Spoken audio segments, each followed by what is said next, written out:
बिस्मिल्लाहिर्रहमानिर्रहीम। अस्सलाम वालेकुम। आप देख रहे हैं महबूब टीवी यूट्यूब चैनल। मैं हूं आपका दोस्त, आपका भाई महबूब अहमद। श्रीलंका छोड़ते वक्त बीवी ने कहा कि आप पाकिस्तान की बजाय किसी और मुल्क चले जाएं या बेहतर है कि श्रीलंका ही में रहकर नौकरी कर लें। तो जवाब मिला कि पाकिस्तान हो या श्रीलंका, दोनों मुझे एक जैसे लगते हैं और पाकिस्तानी बहुत अच्छे लोग हैं और हमेशा प्यार बांटते हैं। तुम फिक्र ना करो, मुझे कुछ नहीं होगा।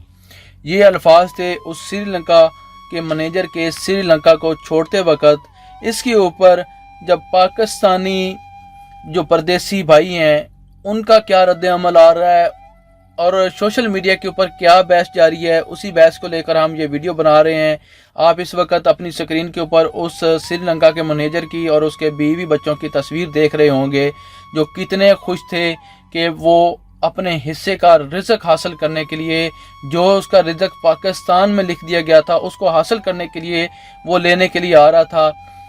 तो हमने उसके साथ क्या सलूक किया और हमें क्या नहीं करना चाहिए था, इसी वीडियो में इस चीज़ का खुलासा करूंगा मैं। इससे पहले कि आपने महबूब टीवी को सब्सक्राइब नहीं किया तो सब्सक्राइब कर लें और साथ लगे बेल के आइकन को भी लाजमी से प्रेस कर लें ताकि मेरी हर आने वाली नई वीडियो का नोटिफिकेशन आपको बर वक्त मिलता रहे। सबसे पहले इसरार शाह साहब लिखते हैं कि अब भाई पाकिस्तान में किसी पर भी नामूस रसालत का इल्ज़ाम लगा दो और उसे कत्ल कर दो। ये इसरार शाह साहब की बिल्कुल बात जा बजा है। ऐसा बिल्कुल नहीं होना चाहिए। आप अपनी ज़ाती ज़िंदगी के ऊपर किसी के ऊपर भी ऐसा इल्ज़ाम लगा देते हैं और उसको तौहीन रसालत या तौहीन मज़हब का मौजब करार देकर उसको कत्ल कर देते हैं। हमारे पाकिस्तान में कानून है, अगर कोई ऐसा करता है तो उसका बिल पेश हुआ है कौमी असम्बली में कि आप उसको हवाला कानून करें, कानून उसको सज़ा देगा। मगर हम पाकिस्तानी कौम है, हम खुद को बहुत अच्छा मुसलमान साबित करने की कोशिश करते हैं। हम वही कौम है जो अखबारों के ऊपर आयतें लिखी होती हैं, अखबारों के ऊपर हदीसें मुबारका लिखी होती हैं, हम उन्हीं अखबारों के ऊपर पकौड़े समोसे चाट मसाले खाते हैं, उन्हीं अखबारों के साथ अपने हाथ पहुँचते हैं और उनको कूड़ा क्रिकेट में फेंक देते हैं। तब हम जो हैं हम तौहीन रसालत या तौहीन मज़हब के मौजब नहीं होते, क्योंकि हम मुसलमान हैं और हम पाकिस्तानी, हम कुछ भी कर सकते हैं। अगर दूसरा कोई करे या दूसरा कोई उठ के करे, किसी के बारे में थोड़ी सी भनक किसी को पड़ जाए तो जंगल में आग की तरह ये खबर फैला दी जाती है और उसको मौजब उसको ऊपर ये इल्ज़ाम साबित करके उसको कत्ल कर दिया जाता है, उसको वाजिबुल कत्ल ठहराया जाता है। को सही राह पे चलने की तौफीक दे। आगे लिखते हैं जनाब फ़हीम परदेसी साहब लिखते हैं, मुसाफिर था, परदेसी था, तुम्हारे मुल्क इस्लामी जमहूरिया पाकिस्तान में अपने हिस्से का रिज़्क लेने के लिए आया था, नौकरी करने आया था, बस मेहमान था, गैर मुस्लिम था, अरबी नहीं पढ़ना आती थी। क्या मालूम कि दरूद लिखा है या कलमा फाड़ के फेंक दिया, गुनाह किया। अगर कोई दीवाना मजनून पागल कुरान का सफ़ा फाड़ कर फेंक दे तब क्या करोगे आप लोग? मार डालोगे उसे? पागल दीवाने पर दुनिया जहान का कोई असूल लागू नहीं होता। इस तरह गैर मुस्लिम पर शरई कवानीन लागू नहीं होते। यार इसे तो अरबी पढ़ना नहीं आती थी, शऊर नहीं था, क्या लिखा है समझा देते, इसे प्यार से मोहब्बत से वजाहत कर देते कि यह दरूद लिखा है, इसमें हमारे नबी सल्लल्लाहु अलैहि वसल्लम का नाम लिखा है। मुस्कुराते समझाते, वो शर्मिंदा सा हो जाता, माजरत करता, वो तुमसे माजरत करता, वो कहता कि इसे मालूम नहीं था कि ये काबिल एहतराम शहर थी, वो माजरत करता। मगर क्या तुम नहीं ऐसा करते? अब ये अल्फाज मैं अपनी तरफ से बोल रहा हूँ, क्या तुम नहीं ऐसा करते? जब अखबार के ऊपर आयत करीमा लिखी होती हैं, हदीस मुबारक लिखी होती हैं, आप अखबारात के साथ क्या करते हैं? क्या सलूक रवा रखते हैं आप अखबारात के साथ? आप उन अखबारात को कहाँ कहाँ पे इस्तेमाल नहीं करते हैं। मगर क्या मार डाला तुमने उसे, पकड़ लिया, गिरेबान में हाथ डाला, वो घबराया, उसे तो पंजाबी नहीं आती थी, अंग्रेजी में पूछता रहा होगा, भाई क्या किया मैंने? तुमने थप्पड़ दे मारे, फिर घसीटते हुए बाहर ले आए, गुस्ताख गुस्ताख के नारे लगाए, मजीद अवाम इकट्ठी की, लोग भड़काए, फिर क्या किया? फिर उसके सर में डंडे मारे और चेहरे पे पत्थर फेंके। तब उसे माँ याद आई होगी। हाँ, तब उसे माँ याद आई होगी। ماں یاد آئی تو ہوگی اسے سری لنکا کے کسی خاموش محلے کے کونے والے گھر میں سبزی بناتی ہوئی ماں۔ مائیں تو سانجھی ہوتی ہیں نا، تمہاری بھی تو ماں ہے، مگر تم نہ رکے، نہ تھمے، اد مرے کو ٹانگ سے پکڑ کر سڑک پر گھسیٹتے رہے اور پھر جلا دیا تم نے بندہ جلا دیا۔ ارے بدبختو، تم نے ایک انسان کو جلا دیا۔ ایک انسان کا قتل پوری انسانیت کا قتل ہوتا ہے۔ آگ میں جلا دیا تم نے اس کو۔ پھر کیا کیا؟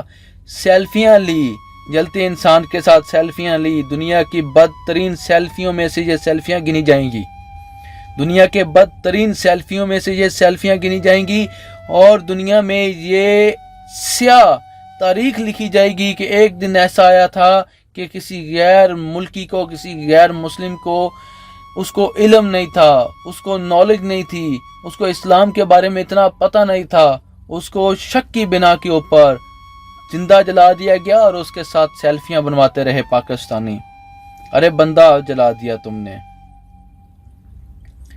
اور ساتھ میں سیلفیاں لیتے رہے جلتے انسان کے ساتھ۔ سیلفیاں لبیک یا رسول اللہ کے نعرے، الامان بندہ جلا دیا۔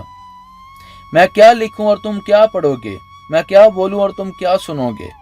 سکوت سا ہے ہر سو، عجب فضا میں بو ہے گوشت جلنے کی بو۔ دیکھو تو ذرا آگے بڑھ کے، دیکھو آیا گوشت جلنے کی بو تو نہیں، تم سب کے ضمیر جلنے کی بو ہے۔ بدبختو، اس کی ماں کو اب تک خبر مل گئی ہوگی، بیوی بچے بھی ہوں گے، بھائی بھی، اور اس کی بہنوں کو کون صبر دلائے گا؟ مسافر تھا، پردیسی بھی تھا، مہمان بھی تھا، غیر مسلم بھی تھا، جانے دیتے تمہارا کیا جاتا؟ افسوس ہوا۔ اور آگے جناب صدیق افغان صاحب لکھتے ہیں کہ ان پنجابیوں کا پتہ نہیں تھا، ان پنجابیوں کو پتہ نہیں تھا، شاید یہ کچھ لکھنا چاہتے ہیں۔ آگے جناب ابو سلیمان توحیدی لکھتے ہیں کہ پر سب نہیں، کچھ بغیر تخریب کا لوگوں کی وجہ سے ملک اور اسلام دونوں کی بدنامی ہوئی ہے۔ آپ لوگوں سے میرا ایک سوال ہے، اگر آپ نے یہ ویڈیو مکمل دیکھی ہے تو آپ لوگ کامنٹ سیکشن میں اس کا جواب ضرور دیجیے گا۔ آیا اس کو اسلام کے بارے میں معلوم نہیں تھا؟ آیا وہ اسلام کے بارے میں زیادہ تعلیمات نہیں رکھتا تھا؟ اس کے ساتھ ایسا سلوک کرنا چاہیے تھا ہم کو، جبکہ ہم کسی پکوڑے فروش سے، کسی امرود بیچنے والے سے، آپ جب کوئی چیز لے کے کھاتے ہیں، کسی فروٹ چاٹ بیچنے والے سے آپ جب فروٹ چاٹ لیتے ہیں، اس اخبار کے ٹکڑے کے اوپر اس کے اوپر آیت مبارکہ لکھی ہوتی ہیں، اس کے اوپر حدیث مبارکہ لکھی ہوتی ہیں، اس کے اوپر 100 نام عربی کے لکھے ہوتے ہیں، اس کے اوپر محمد لکھا ہوتا ہے، اس کے اوپر علی لکھا ہوتا ہے، اس کے اوپر میں حسن حسین لکھا ہوتا ہے، آپ اس کے اوپر وہ فروٹ چاٹ کھا کے، وہ پکوڑے کھا کے، وہ چٹنی دار سموسے، لذیذ سموسے کھا کے آپ اس اخبار کے ساتھ ہاتھ پہنچ کر اس کو کوڑا کرکٹ کے اوپر نہیں پھینک دیتے؟ کیا وہ آپ کے پیروں کے نیچے نہیں روند رہا ہوتا وہ اخبار کا ٹکڑا جس کے اوپر پیارے نبی صلی اللہ علیہ وآلہ وسلم کا نام مبارک لکھا ہوتا ہے، آیت مبارکہ لکھی ہوتی ہیں، حدیث مبارکہ لکھی ہوتی ہے، حضرت حسن حسین لکھا ہوتا ہے، واقعہ کربلا لکھا ہوتا ہے، واقعہ معراج لکھا ہوتا ہے؟ آپ اس اخبار کے ساتھ کیا سلوک کرتے ہیں؟ تو کیا آپ بھی توہین مذہب نہیں کر رہے؟ کیا آپ توہین رسالت نہیں کر رہے ہوتے اس وقت جب آپ یہ سب کر رہے ہوتے ہیں؟ اگر ایک بندے سے غلطی ہوگی، میں مانتا ہوں، الحمدللہ میں مسلمان ہوں، ایک بندے سے غلطی ہوگی ہے تو اس بندے کو اس چیز کی معافی بھی ہونی چاہیے تھی۔